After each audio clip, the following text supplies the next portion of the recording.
الحمدللہ الحمدللہ وکفا وسلام علی عبادہ الذین اصطفى اما بعد فاعوذ باللہ من الشیطان الرجیم بسم اللہ الرحمن الرحیم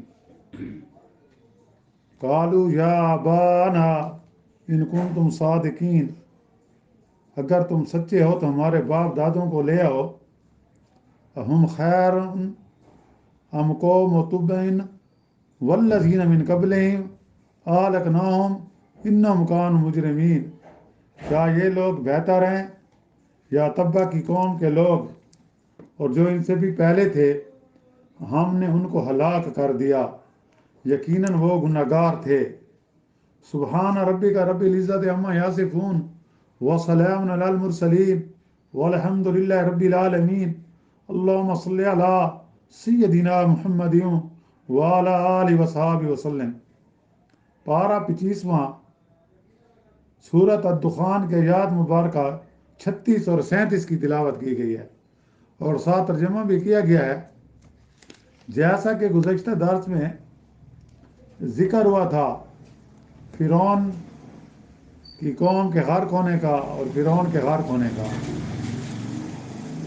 کہ ہم نے قوم فرعون کو بہت مہلت دی لیکن اس نے حق کو تو قبول نہ کیا، تو اللہ تعالیٰ نے پھر اپنی حکمت سے اس کو دریا نیل میں بھی میں اپنے لشکریوں کے ڈبو دیا، غرق کر دیا. اور پھر اس دور میں ہم نے بنی اسرائیل کو دنیا جانوروں پر فوقیت دی، کیونکہ حضرت موسیٰ علیہ السلام رسول تھے، نبی بھی تھے، ان کے بھائی حضرت ہارون علیہ السلام ساتھ نبی تھے. تو اس وقت کے لحاظ سے دوسری قوموں کے مقابلے میں اللہ تعالیٰ نے دنیا میں بنی اسرائیل کو فوقیت دی، ان کو فرعون کی غلامی سے آزادی دلائی. اور جب پھر اس کے بعد رخ جو ہے وہ کفار مکہ کی طرف ہو گیا کہ وہ کہتے تھے ہم مرنے کے بعد دوبارہ زندہ نہیں ہوں گے، بس یہی دنیا ہے، یہی زندگی ہے، جو کچھ کرنا ہے بس کر لو، جب ہم خاک میں مل جائیں گے ہماری ہڈیاں ریزہ ریزہ ہو جائیں گی تو ہم دوبارہ نہیں اٹھائے جائیں گے، ہمیں دوبارہ زندہ نہیں کیا جائے گا. یعنی وہ آخرت کے منکر تھے. تو اللہ نے ان کو اس سے پہلے قوم فرعون کی مثال دی کہ ان کا حشر کیا ہوا. تو پھر کہنے لگے قالو یا ابانا ان کنتم صادقین، اگر تم سچے ہو تو ہمارے باپ دادوں کو لے آؤ، یعنی جو مر گئے ان کو دوبارہ زندہ کر دو، وہ گواہی دے دے. کفار مکہ کہنے لگے نبی کریم صلی اللہ علیہ وسلم کو کہ اگر آپ کا دین سچا ہے، اگر آپ کہتے ہیں کہ مرنے کے بعد ہم دوبارہ زندہ ہوں گے تو ہمارے آباء و اجداد جو مر گئے ان کو لے آؤ، وہ گواہی دے دیں.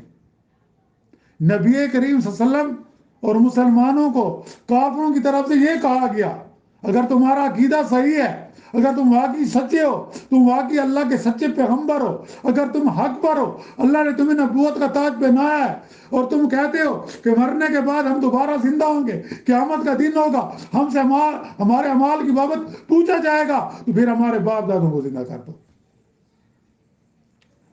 تو ہم ان کو زندہ کر کے دکھا دو. یہ ان کا جدل اور کٹ حجتی تھی، جھگڑا تھا، کیونکہ ایک بات انہوں نے نہیں ماننی تھی، دوبارہ زندہ کرنے کا عقیدہ قیامت سے متعلق ہے، نہ کہ قیامت سے پہلے. یعنی دوبارہ زندہ کیے جائیں گے لیکن قیامت سے پہلے نہیں، قیامت سے پہلے نہیں، بلکہ قیامت کے بعد اللہ تعالیٰ دوبارہ زندہ کرے گا تمام ذی روح کو، تمام انسانوں کو، تمام مخلوق کو، تمام جانداروں کو اللہ تعالیٰ قیامت کے بعد زندہ کریں گے.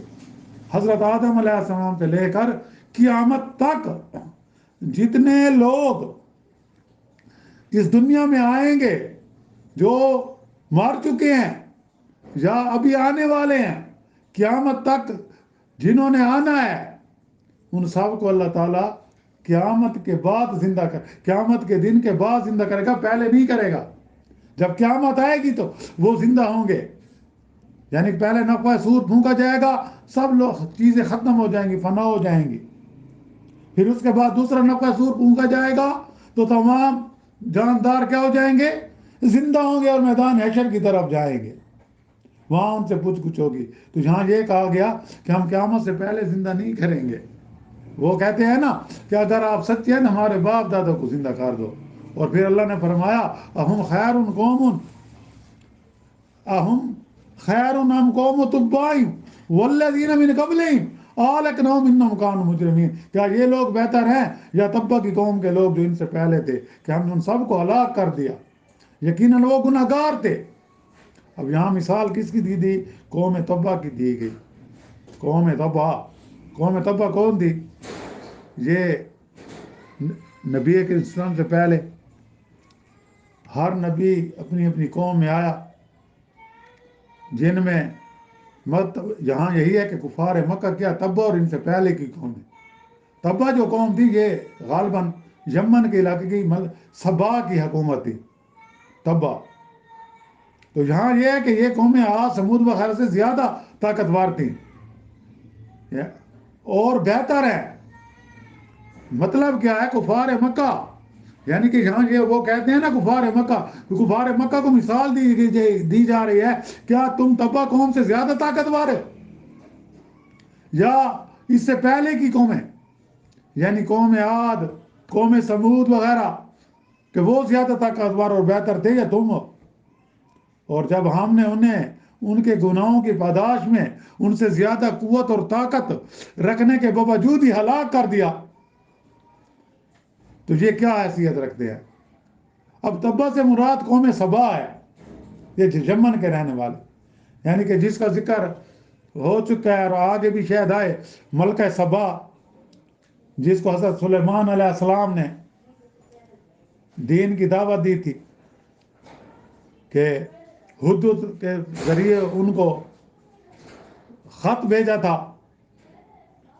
تو یہاں یہی قوم سبا وہی ہے، یہ بھی بڑی طاقتور تھی اور یمن کے علاقے میں رہتی تھی قوم سبا. تو یہاں یہی ہے، سبا میں حمیر قبیلہ تھا، یہ اپنے بادشاہ کو تبع کہتے تھے.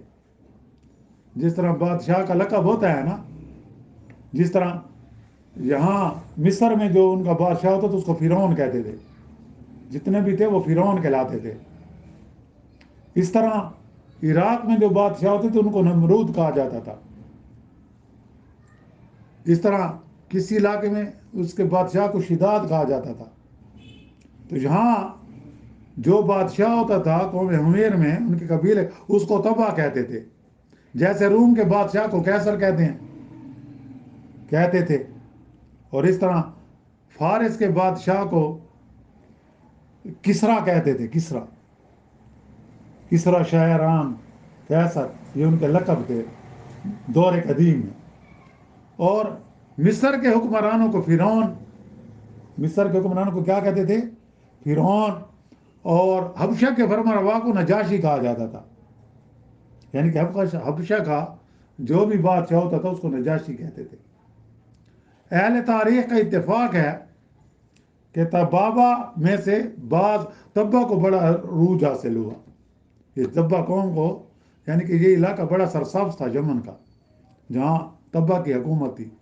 حتیٰ کہ بعض مورخین نے یہاں تک کہہ دیا کہ وہ ملکوں کو فتح کرتے ہوئے سمرقند کا پہنچ گیا تھا. تبع جو تھا، یہ جو ملکہ سبا، جو سبا کی یعنی کہ علاقے کی ملکہ تھی، یعنی کہ ان میں جو تبع تھا، ایک اس قوم سبا میں ایک تبع بادشاہ گزرا تھا.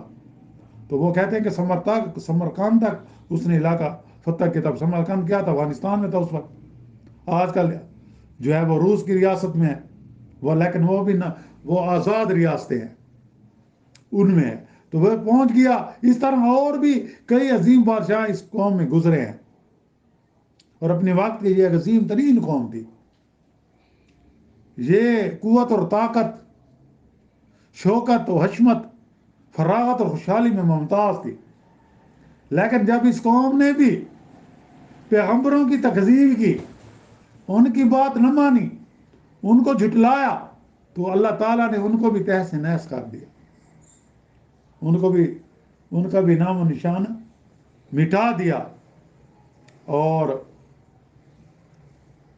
حدیث میں ہے کہ تبا کے بارے میں آتا ہے کہ وہ مسلمان ہو گیا تھا۔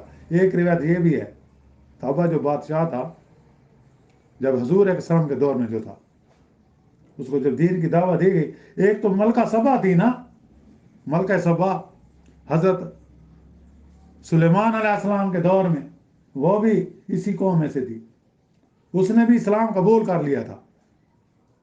اور ایک تبا جو بادشاہ تھا یمن کا، وہ روایات میں آتا ہے کہ اس نے بھی اسلام قبول کر لیا تھا۔ اس لیے تبا کے بارے میں آتا ہے کہ وہ مسلمان ہو گیا تھا، اور اسے سب و شتم نہ کرو، یعنی کہ اس پر لعنت نہ بھیجو۔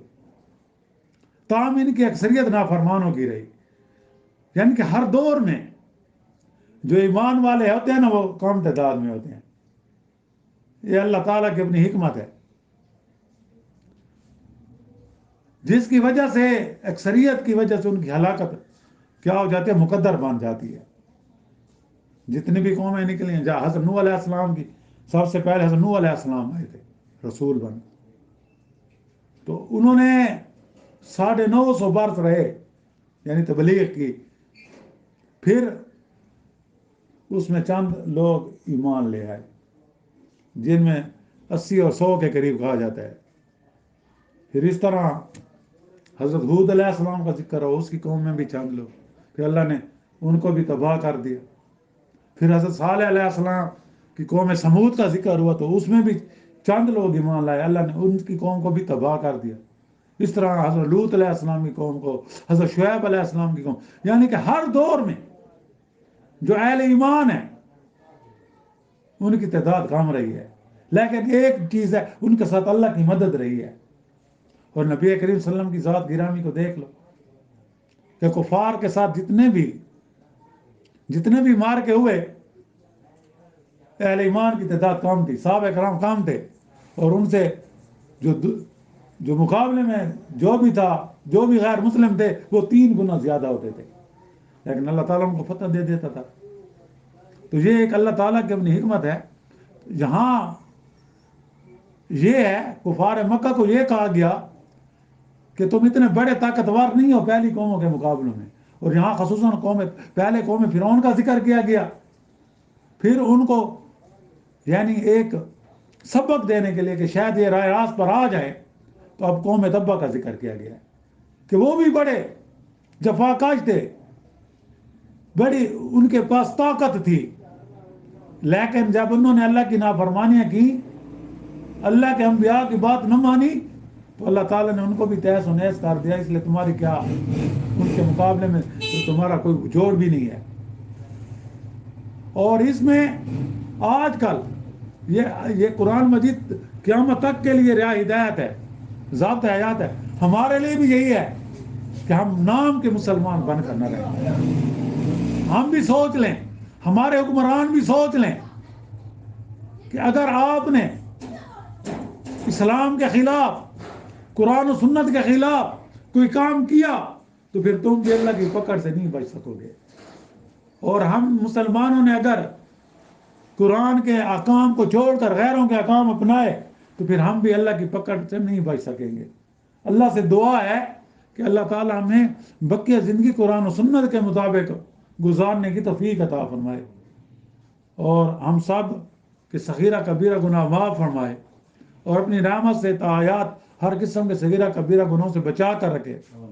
اور جو مسلمان اس دنیا سے رخصت ہو گئے ہیں، اللہ تعالیٰ سب کی مغفرت فرمائے اور ان کو جنت میں اعلیٰ مقام عطا فرمائے۔ جو بیمار ہیں گھروں میں، ہسپتالوں میں، جہاں کہیں بھی ہیں، اللہ تعالیٰ ان سب کو صحت کاملہ عطا فرمائے اور ایمان کے ساتھ زندہ رکھے، مسلمانوں کو آپس میں پیار محبت عطا فرمائے، اور دشمنوں کے خلاف سیسک کی لگی ہوئی دیوار بنا دے۔ جو مظلوم مسلمان ہیں، جن پر ظلم ہو رہا ہے، اللہ تعالیٰ ان کی غیبی مدد فرما، اور جو اسلام کو، اہل ایمان کو ختم کرنا چاہتے ہیں، یا اللہ تو ان کو نیست و نابود کر دے، اور اللہ تعالیٰ ہم سب کا خاتمہ بھی ایمان پر فرما۔ واخر دعوانا الحمدللہ رب العالمین۔ ربنا آتنا في الدنيا حسنة وفي الآخرة حسنة وقنا عذاب النار صلى الله تعالى على خير خلق محمد وآله وصحبه برحمته.